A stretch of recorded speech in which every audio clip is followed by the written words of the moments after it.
Growing up, when I told people I was African, I would get very, very varied responses.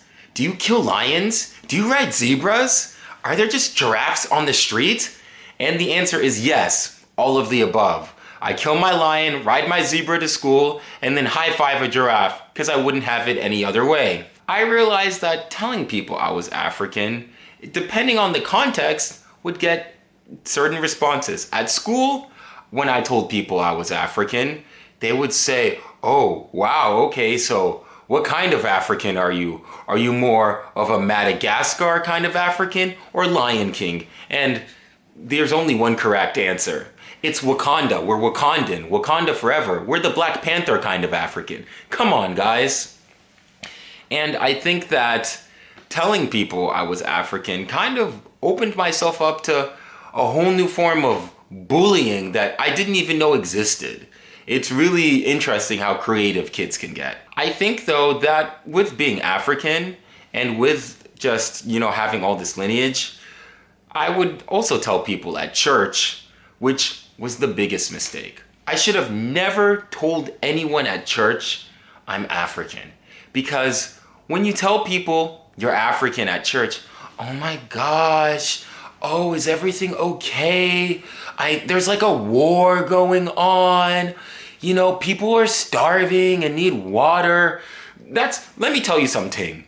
If an African needs water, it's gonna rain from the sky. God will give us rain. Unless you're in the Sahara Desert, then you're out of luck. But I come from the part where it rains. So we don't need any of that. And I think that what people think when they hear that I'm African, oh, Uganda? Oh, that's great. I've been to Uganda. I've done missionary work. Growing up, I've seen these so-called missionaries coming for a week because basically what they do is they come to Africa and they treat it like a vacation. They do their poverty porn, I'm gonna just hold an African baby, and then, they send it back to their church just so they can raise donations to funnel the money back to the pastor or back to the missionary, and then they abandon the school, and the well that they build isn't even functional the moment they leave because there's no engineer attending to the well. I think what frustrates me about all this is not that people go to Africa. What frustrates me is that people think that Africans need Jesus more than Americans. Let me tell you something. In Uganda, it's about 88% Christian.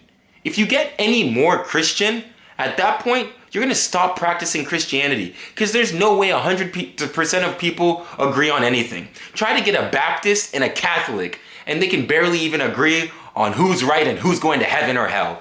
So the fact that the idea that 100%, because if Africa needs more Jesus, and a place you like Uganda has just about 90% of Jesus, any more Jesus is just you're doing something else. You're not giving them what they need. And what frustrates me is, I don't even know if it frustrates me, but I don't understand why people think that, okay, we need Jesus, we need this, where Africa has its problems.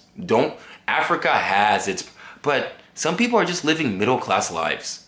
If people really wanted to solve Africa's problems, or maybe be aware, maybe they should recognize that it's going to take a whole lot more than a week and a photo op in the village to solve Africa's problems. And if it was about spreading Jesus, if people really wanted to spread Jesus for the world because Africans need it, we should send it to America.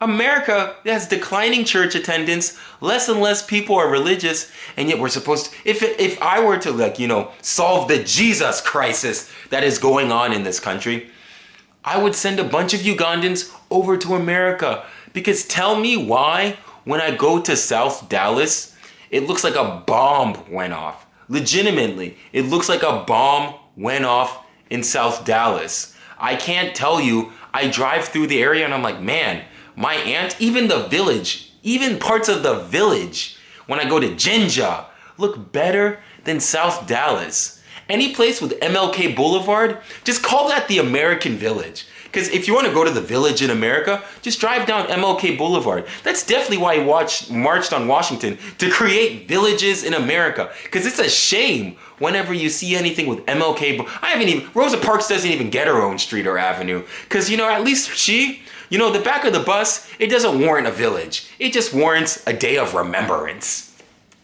And what is crazy to me is that if Africans were to come to America, you know, they've got a litany of options. Because you got American Airlines, British Airlines, you have Qatar, Emirates, and my favorite, Trump Airlines, yes. So if we have more than enough resources to send Africans over to America to spread Jesus.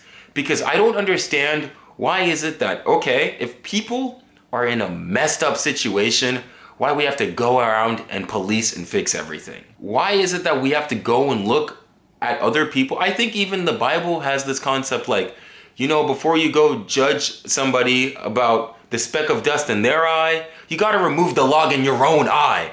And America is full of logs, man. That is what this country is filled with. And if anyone is qualified to spread Jesus, it would be a bunch of Africans, because they actually come from a Christian nation, unlike this secular place. But no, we have to, you know, the Africans, and it's so sad over there. And what you're just showing is just your ignorance. Because if you really wanted to help people, yes, it's great to do international aid. Yes, it's great to help others. But what's more important is to help the people in your backyard. I don't know, and I can't speak for everyone because, you know, I don't know every 330 million Americans. But from the people I talk to, they don't go down to South Dallas. They don't go down to the South Side, the urban areas, for the most part. So before we go and try to fix Africa and spread Jesus, why don't you spread Jesus in your backyard? Why don't you spread Jesus to the people that need it? Why don't you spread Jesus to people that are really in desperate needs of a better situation? Trust me, you could go down to 75 and Forest. They definitely need some Jesus over there, and that's right next to my church.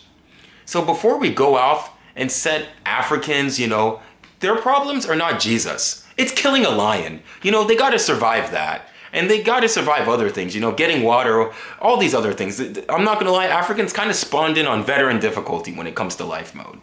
But when it comes to Jesus, they're on recruit mode. They're actually on Minecraft creative when it comes to their Jesus difficulty. They got Jesus on Jesus on Jesus on Jesus.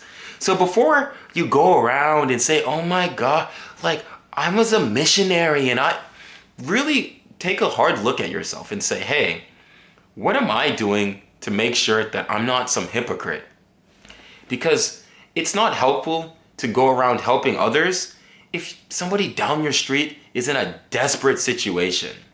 Because the problems in Africa are also in America too. Poverty is not unique to, you know, the continent of Africa is not the only place with poverty. Newsflash, other places have poverty and other places need help. And as somebody who grew up African and heard all these responses, yes, it's great that people are concerned and want to help. That shows that you have a heart for humanity. But what's even greater is to make sure that the person down the street has a blanket over their shoulders. That's the greatest thing you can do. And that doesn't take much. Even if you can't afford a blanket, you can do one of the most humane things you can do. You can ask them how their day's going and just listen to their perspective. Because the moment that homeless person stops becoming a homeless person, maybe their name is Tyler. And maybe they just got laid off and they have the mental health problems. They stop becoming this homeless person and then it becomes your friend, your neighbor, and not some abstract concept. So before we go around trying to fix things and this, we should make sure that the things that our neighborhood, down the street, down the block, doesn't look like a bomb went off. Because that's the greatest thing you can do for Africa, is really help people around you. Thanks for watching this video. If you liked, please like and subscribe. We're on our way. We're on the road to 500, guys. So please like, subscribe, and if you just watching to this part really means the world to me, even if you know you can't like and subscribe at the moment, even though it's kind of free. But just thank you so much for watching. My socials will be linked down and down below at the end of this video in the links, and we'll see you soon. Thank you so much.